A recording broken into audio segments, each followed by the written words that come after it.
All right, traders from around the world, it's Jeremy Alexander Newsom here in the Big Apple in New York City, the city that never sleeps, our mecca for traders, here on Wall Street, actually broadcasting right now.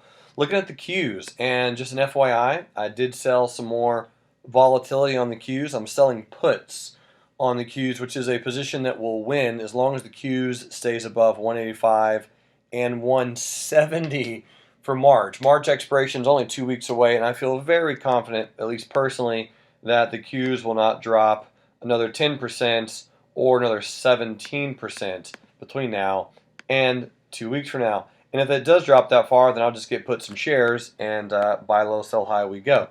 The SPY, same thing. I got a lot of put sales on the SPY, and those put sales on the SPY are also quite far away.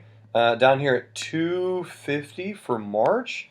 So 250, I mean, numerically, unless I'm really bad at math, it's about 17% away, which again would be one of the biggest drops in the stock market history, and I still just don't see the hype with the virus. Weekly chart, got the 100 simple holding up. We have an inside week, very respectable, very commendable, very realistic, and makes tons of sense. Just also an update, a lot of people gave me a lot of hate on this Tesla strangle, and that's okay. So it worked out. Shocking. The Tesla 950 calls were about $8 3 or 4 days ago, and was able to buy those back for a little under $3 just minutes ago. That was a huge win. 2.5 hours, $2,500 for me on those calls. And then I still have the puts. So the puts are at 450. So I bought the calls back because theoretically Tesla is still in a bullish trend, and so those calls, yeah, a little aggressive. I just didn't think that Tesla would trade up, from 750 to 950 in the next 2 weeks. But really, as long as it just trades sideways, theta and implied volatility will begin to do their thing at some point. So at this structure and juncture, got the 450 puts. Those expire in 2 weeks. And again, really, I'm not going to sweat at all, not even almost, unless Tesla breaks 487, which I just don't see happening at least anytime soon. So we'll see, but I'm out of the calls on Tesla. Now, today is Friday, and as you know, during Friday, we like to do a trade review where I review some trades specifically that some traders placed and talk through them. First one I want to talk about is my boy Simon on GNMK, was able to lose small. So here's his setup on GenMark Diagnostics, and this is a really good discussion anyway about when to get in on a retest and when not to.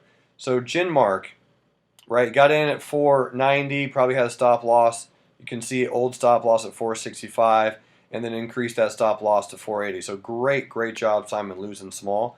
Let's just go talk about that one and talk about why I personally think that one could have been avoided.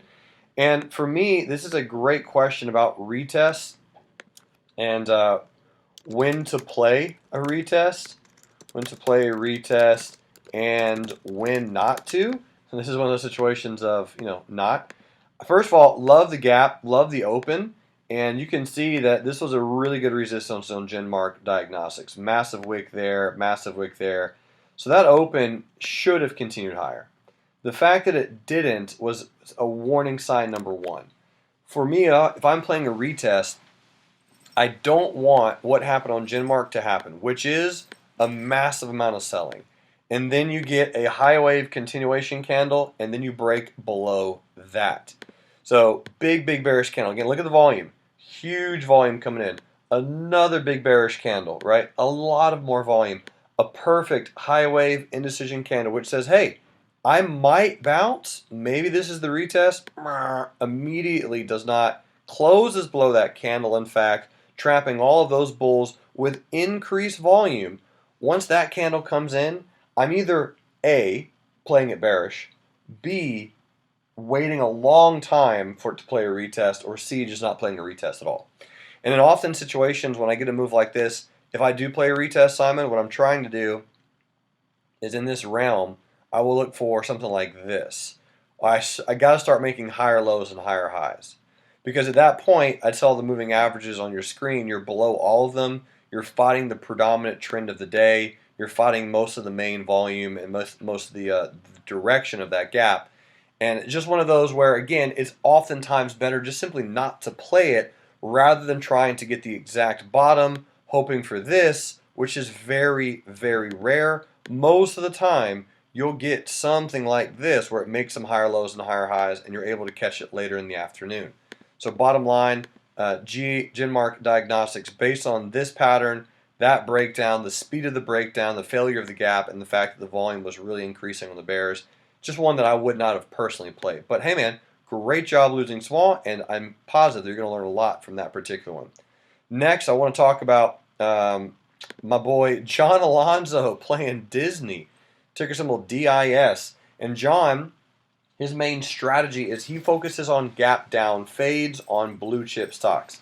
That's his thing. We just had a coaching session a few hours ago, really, and that's just what John does. He's been profitable 3 months in a row. So first of all, John, congratulations. And he wants to do this as a career, as a full-time job. So this is his trade on Disney. Is Disney a blue chip stock? Yes, it is. So therefore, it's going to bounce at some point, most likely. Blue chip meaning it does pay dividends. We know how Disney makes their money. And it was a very simple play. Look at the high wave candle. So you had a bearish high wave candle with massive volume coming in, indecision, tons of shorts, and you'll notice also you're there making new lows, right? So you can kind of see the pre-market low right here. There's some support. Let's pop into the chart really quick and just look at it. Turn the extended hours on, and beautiful. I mean, what noob in their right mind is shorting right here? And the answer is someone. Someone's shorting right there. So they tried to short at the low, pre-market low breakdown, and they got trapped. Unfortunately, they never went to real life trading, and they don't understand that you can't or probably shouldn't short after this much selling on a massive, massive, huge broader market gap down like we had today. I mean, the market, again, at open, the SPY was down 3.5%. So you're not shorting today, right? I mean, most likely, hopefully not. Gap down, phenomenal high wave candle, absolutely gorgeous. I mean, a one-eyed stonefish could have taken that trade. Entry above there. He held through the retest, and then boom. That's pure paper right there, friends. That is a solid, solid win. That can be hundreds of dollars, tens of dollars, or thousands of dollars in minutes, depending on your R. So John Alonzo, great trade, man. Very well done. Gorgeous, gorgeous in every way. Getting out above that pre-market high. Look at that. Look at that. That's where the noobs went long. When will the noobs learn? Don't sell low and buy high. Do the opposite. All right, anyway, that's pretty much the review for today, folks. I hope it was helpful and beneficial. Thanks so much for being real life traders. Thank you for subscribing to my YouTube channel. I'm going to go and absolutely straight up dominate the Trader Expo for the rest of the weekend in New York City, the Big Apple, the city that never sleeps, our Mecca, Wall Street, baby. Let's get it. I'll see you all later. Have a great weekend. And remember, love life, and trade it. Bye.